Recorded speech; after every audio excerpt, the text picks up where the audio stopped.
Hey guys, so as a follow-up to my last video that I did, I actually ended up going to a nursery here in northern New Jersey. It's called The Farm at Green Village, and I wanted to take you along with me because I wanted to show you how I pick houseplants for my house. That is a real house that we live in and not something that we just showcase on Instagram. So come on, let's hop in the car and go for a ride.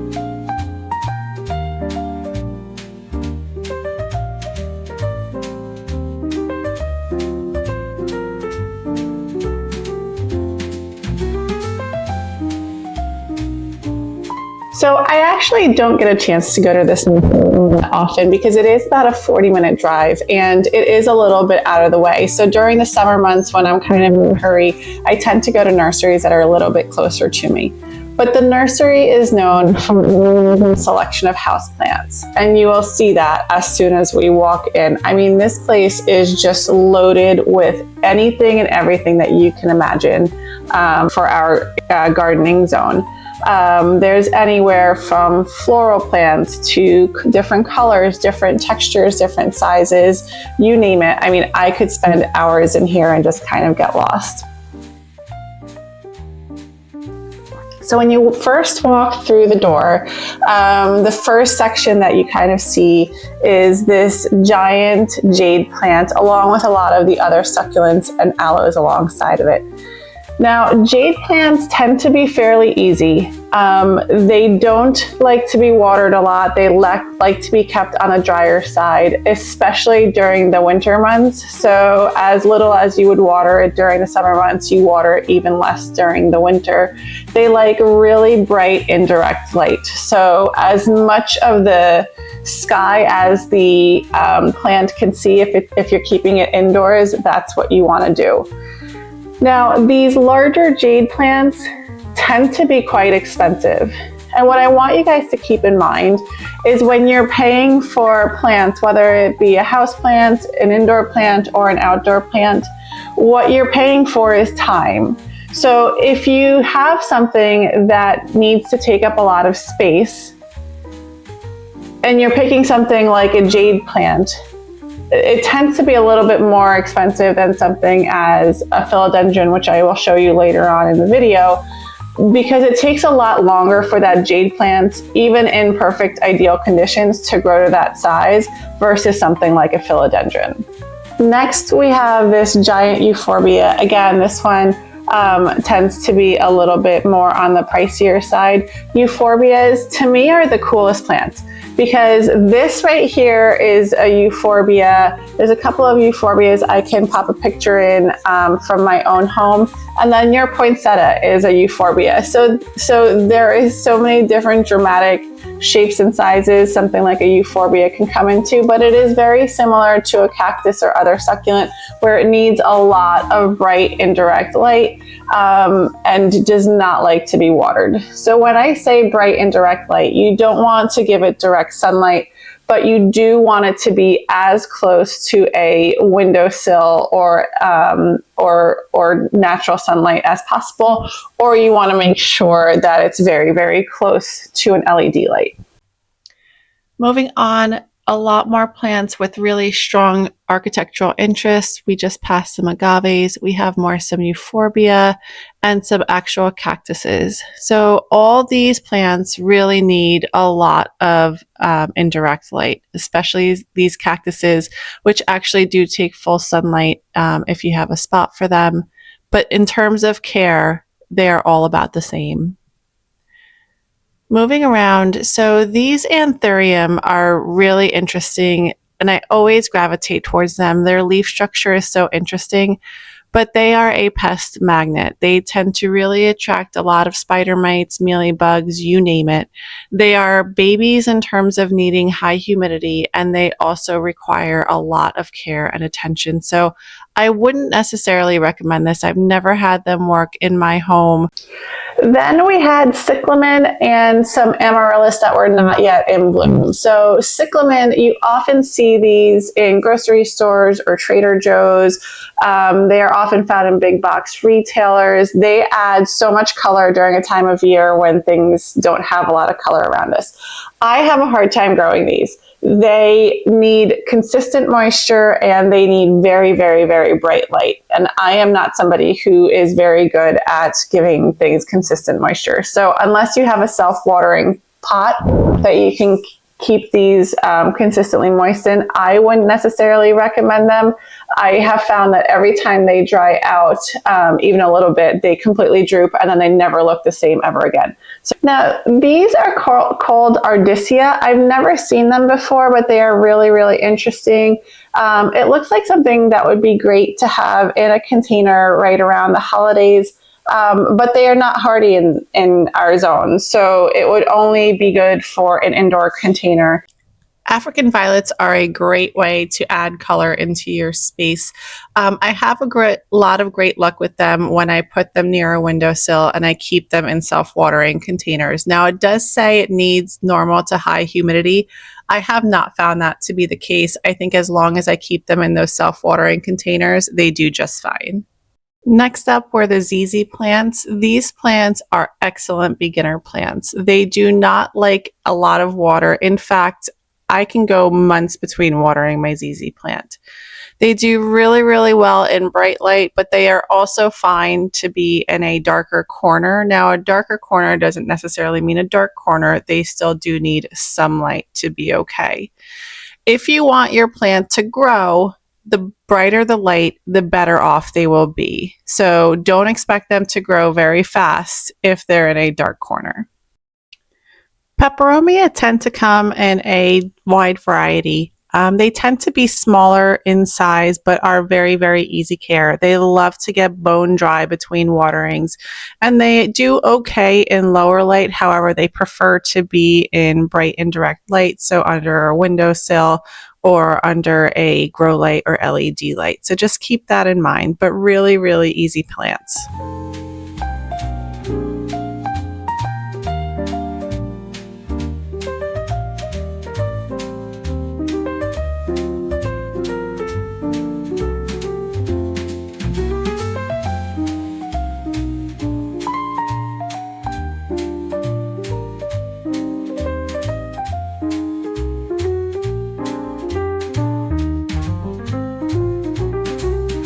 And then there was a table filled with money trees of all different sizes. It was just absolutely stunning. Now, a lot of them were multi-trunked and they were braided the way you typically see them braided.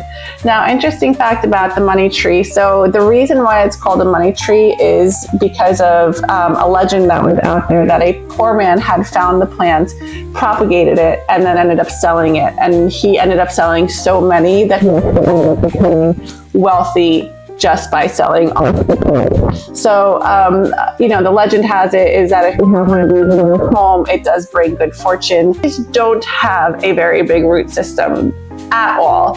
So they oftentimes you will see, hopefully you can see in the back, some of the larger ones, the taller ones, even those are potted in really narrow containers because they don't have an extensive root system. And if you were to pot them in very large size containers, you will potentially end up killing it. These do benefit from very, very bright light. So the closer you can get them to a window or a grow light or an LED light, the better off they'll be and the more lush they will be. But you don't want to water it too much. Then we had Dracaenas. And if you want to talk about not just the plant that adds a lot of structure, but adds a lot of lushness to it. I don't think I've ever seen a plant that actually can kind of do both all in one shot. These are very, very common, but they are stunning and can be utilized in so many ways. The taller they get, the more they expose their stem, which adds to that structure that I was just talking about. And what's really, really interesting too is you can, when they are young, you can actually manipulate their stem into really interesting shapes if you want to create more of an architectural interest. And then those leaves of those different colors with the striations on there just really add that lush touch and feel to the plant. So I actually really think it can grow in lower light.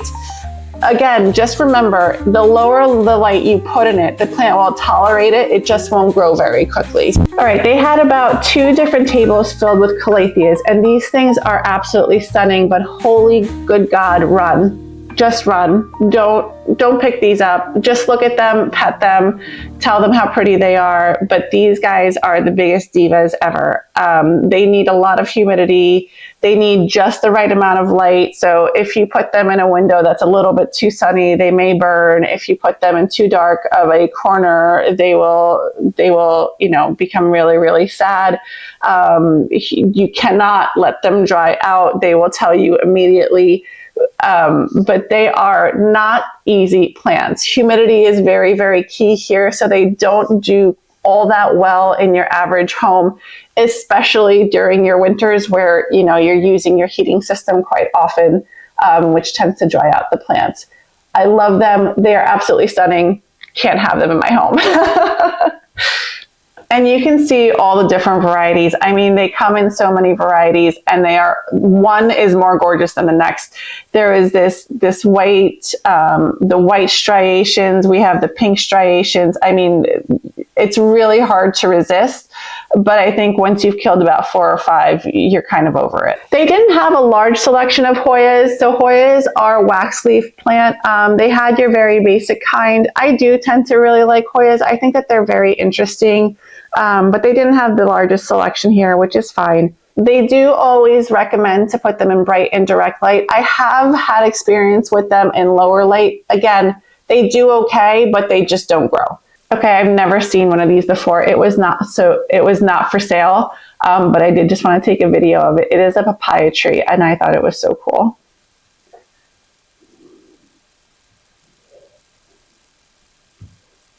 They have these little zebra plants. I have typically seen the one with the dark leaves and the white striations. I haven't seen this pale leaf one, and I thought it was really interesting. And these tend not to like to dry out. And they do okay in terms of a little bit darker lighting. So these little polka dot plants, another one that I often see at grocery stores or big box retailers. They come in a variety of different colors. These do great in terrariums. In fact, my son and I are often putting them into terrariums.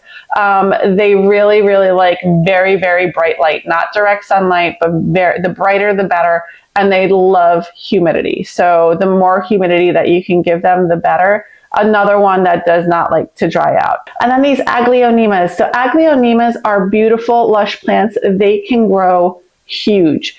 Another one that can do okay in lower lighting, but they come in all different sizes. They are great to kind of stick into your corner. Spathophyllums are peace lilies. Now, I don't tend to gravitate towards these plants, but I will say these things were blowing so gently in the breeze and looked so pretty as I was walking by. Their flowers are fairly basic. These ones were white.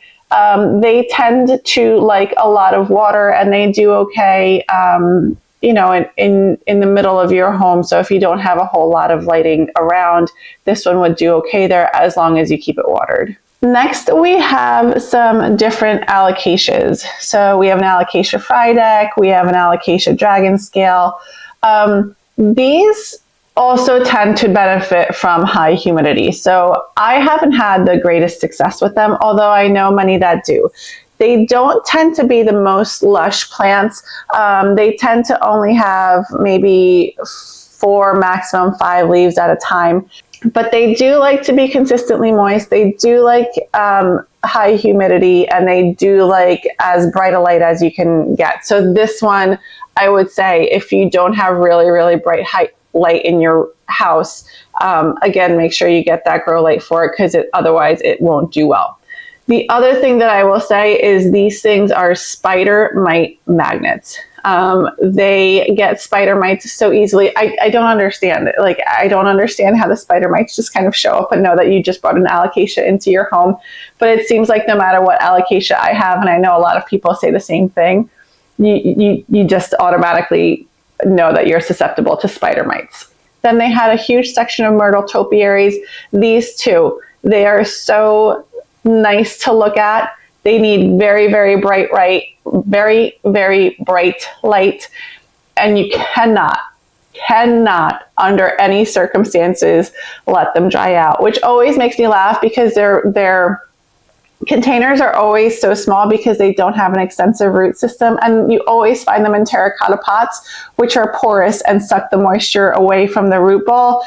So I mean, I would just be watering this thing all the time. So no matter how they look, I always have to remember they're just not going to work for me. Oh, the beloved orchid. So I feel like there's two kinds of people in this world. You're either an orchid professional or you're not. My mom can grow orchids all day long with her eyes closed. She just has the orchid gene, and I didn't get that gene. And all the time she's like, Monika, but they're so easy. You don't do anything with them. And yet I can't seem to grow an orchid. So I'm sure there are many of you out there that can grow them. They are absolutely stunning. But I find them with it to be absolutely stunning when they're in bloom. Once they are out of bloom, then you do have to care for them. Evidently, you don't have to give them a lot of care. I don't seem to see it that way. But they are not as pretty everyday houseplants when they're not in bloom.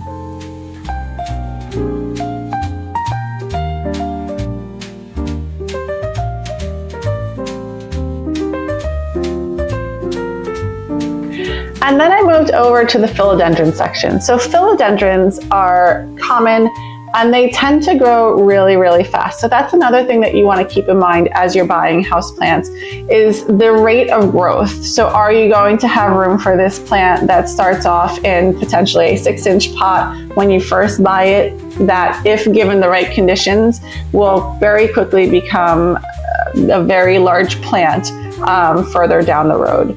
So, and that kind of goes to show you in terms of pricing as well, because some of these very, very large philodendrons that are sitting here are great plants for the corner and are a less expensive way to go than something, say, as the jade plant when we first walked in. They are so lush, they are gorgeous, and they are a lot more affordable price point. You have your philodendron Birkin that add a white and green color to it. You have your white wizard that has a very different growing habit. You do have some trailing philodendrons as well. So a very large variety here, but they really add to that lush factor versus the architectural factor that I was speaking to earlier. Your snakeskin, so architectural, so common, very, very inexpensive in terms of what you're getting. They tend to be slower growers here too, but again, because they are so common, they tend to not be overly expensive. They are great for your darker corners. I have put them in darker corners of my house. I have put them right into direct sunlight outside, and they have done just fine. The brighter the light, the more they grow, and they come in all different sizes and shapes. So again, you can have them take up a lot of space on your floor in the corner, or you can have them take up a little space on the side of your table. They do not like to be watered a lot. They do not like to be fussed over. These are really, really easy care plants. They had so much pottery. So these particular pots are called Berg's pots. I have a few pieces in my collection. They are not inexpensive, but they are very, very pretty. However, I have found that they don't let the water go through quite as easily. They're not necessarily your typical terracotta. So I have found that plants dry out very, very quickly and then stay dry, as in the middle of the root ball is still really, really dry. And so I'm careful in terms of what and how I plant in here. I prefer not to plant plants directly into the Berg's planter. I prefer to put them into a nursery pot and then put them into this planter. This was a really great way of displaying succulents. So this is actually a frame that they had, and I was considering potentially making one of my own and maybe filming that in terms of how I go about doing that. Succulents are often sold as your easy houseplant, but they're not. They don't like to be watered a lot, but they do need a lot of light. So If you feel like you've failed because you haven't been able to keep your succulent alive, or it's stretched out and it doesn't look as pretty as some of these, it's not you, it's the directions that are oftentimes given that probably aren't 100% accurate or 100% forthcoming in terms of how much light this plant actually needs. Don't set it into direct light, but it needs a lot more light than oftentimes said. And then how cute was this little birdhouse? Now, this is not realistic to keep outside because these succulents are not outdoor hardy in my zone, but I think it was such a cute idea to have a little birdhouse with some succulents planted on top of it. Again, something that I thought would be cute on top of our Easter table. All right, guys, this was the outside. Now, they do have a giant koi pond that if you bring your family to, they let you feed during the summer months. And this entire place is just completely packed during the summer months. So anyway, time to get going home, and let me show you what I ended up getting.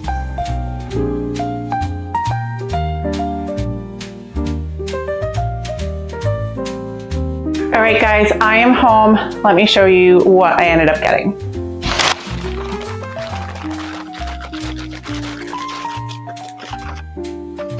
I did end up with this small little Sansevieria. I really love the structure. That was very interesting.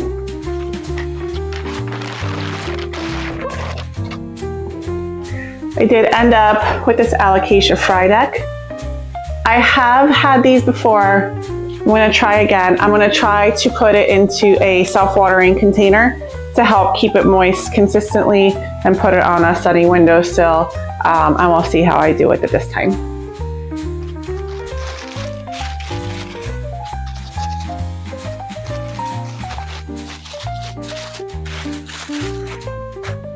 I did also grab this gorgeous zebra plant. Same thing here. I am going to try to put this in a self-watering container, and this should do beautifully in my home.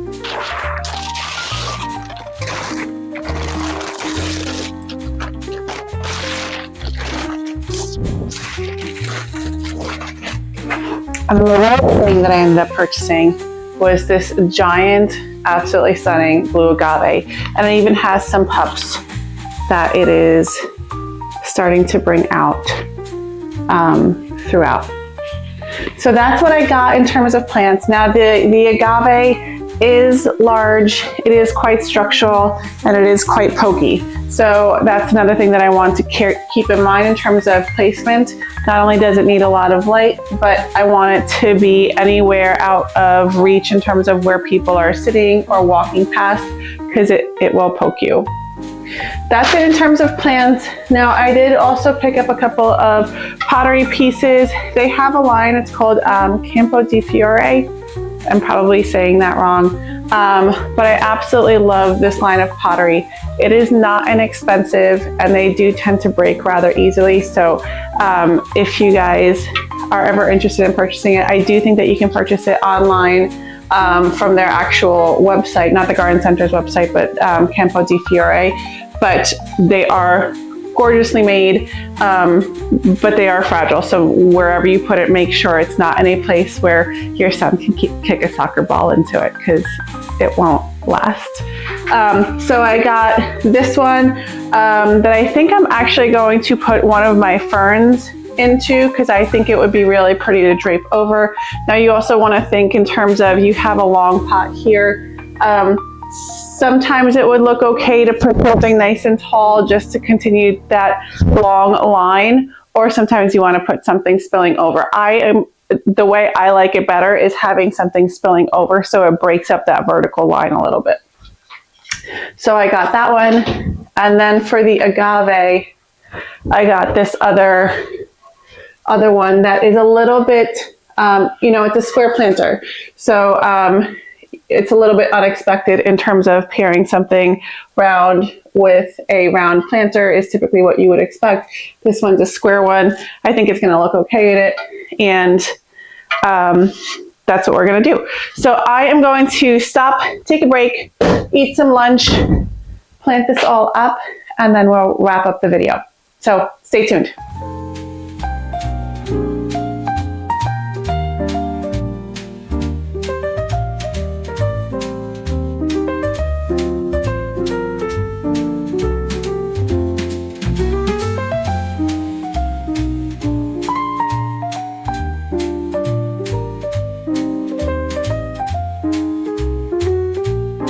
All right, so for my last 3 remaining plants, I have my Sansevieria, I have my Alocasia frydek, and I have my zebra plant.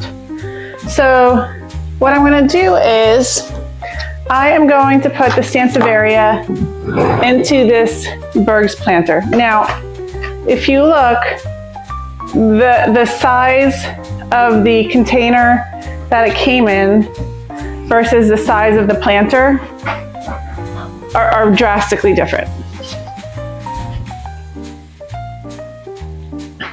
I normally would not recommend to up-pot this. There aren't a ton of roots. It is definitely not root bound. The reason why I am choosing to up-pot it here is I don't have a pot small enough, like a cash post small enough to put this into. It is a little bit top heavy, so if I don't put it into something, it's gonna topple over really easily. This is a Berg's planter.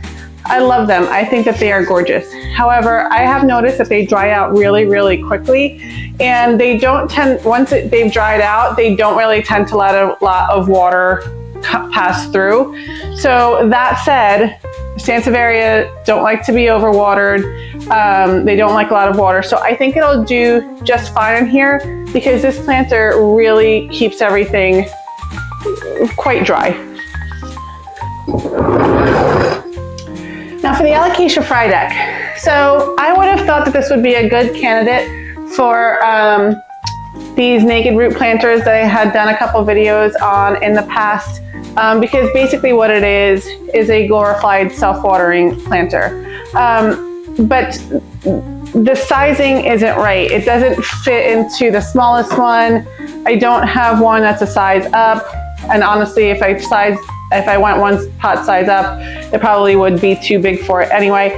So what I'm gonna do is basically replicate the same idea. So there are these netting pots that I got off of Amazon, which were significantly less expensive. I use them often to keep my houseplants in hydroponics, but it's the same concept. It has a lot of holes to help aerate the roots and is basically a self-watering planter. So I have a ceramic cache pot that fits the plastic pot perfectly in there. And then what I can just do is keep a little bit of water as a water reservoir at the bottom, and the plant will automatically soak it up. So hopefully, if I do this correctly, hopefully it'll do what I want. Now, alocasias also tend to be spider mite magnets. So I am also adding into the soil a systemic. I know, canceled. I know a lot of people are anti-systemics. I was to a certain extent. Now I keep them away from anything that we eat. Like if I have a lemon tree, I won't use a systemic on it, or I try to stay away from that for our vegetable garden. But for houseplants, if I use a systemic, it really shouldn't harm anything. My child stays away from houseplants. My dog stays away from houseplants. No one's munching on it. So it should be perfectly fine. And it should be a great preventative for those spider mites, because I don't know how, but they tend to find these things very, very quickly. So I am just sprinkling some in here. Again, just as preventative care. And then same thing for the zebra plant. Now he does not seem to be as pest prone. So I'm not going to be adding the systemic to this guy. Now let's get these guys placed. All right, now here is a great example of thinking through your structural plants versus things that add more volume and movement into space. So originally I was thinking that this agave would look perfect in this corner. It'd be out of the way so nobody would get pricked by it and everything like that. But if I now look, these two sitting next to each other have very, very strong structural shapes, right? You have your euphorbia right here and your agave right here. And it just doesn't look right. It's too strong of a structural statement right in this corner. So I'm gonna have to rework this a little bit and find another spot for this agave. All right, now into the taller Campo Fiore pot that I had bought, I placed this shark tooth cactus, which is also cold. Let me tell you the official name for it. It's an Epiphyllum chrysocardium. Now, I've had these for a while. This one is a smaller one. I have a very large one as well. I absolutely adore it. It is so elegant as it blows in the breeze. But anyway, that's not what we're here to see. We're here to see it being in the planter right next to a very bright window, and also right next to the very structural euphorbia. Now, the zebra plant, I did move down by the bookshelf in our den area, our family room area. It should be getting enough light here. And lastly, this gorgeous agave, which I absolutely love the structure of, I did end up moving it down into the family room area. One, it is going to need a grow light down here because it is a little bit darker. So for filming purposes, I didn't show the grow light, but it does have a grow light because I couldn't find a good spot near the window. But also, I don't love it with this grouping of planters. So you have your terracotta, you have your ceramic, and you have Leo, who wants to be the star of the show. And then you have your wicker. So it's three very different styles that don't really look good together. So that's going to be the next thing that I work on in terms of making that look a little bit cohesive. Anyway, guys, I had so much fun making this video, and I hope you guys enjoyed watching it as much as I enjoyed making it. I absolutely love that nursery. It's such a treat to go there. Every single time I go, it's just, you kind of just get lost in a maze of gorgeous plants and things that are surrounding you. I could spend hours and hours there. Anyway, I hope you guys feel a little bit inspired, and I hope you guys learned something in today's video, or at least got a chance to sit down and relax with a cup of coffee as you watch me go through the garden center. Hope you guys are having a good day, and I will see you guys in the next one. Bye.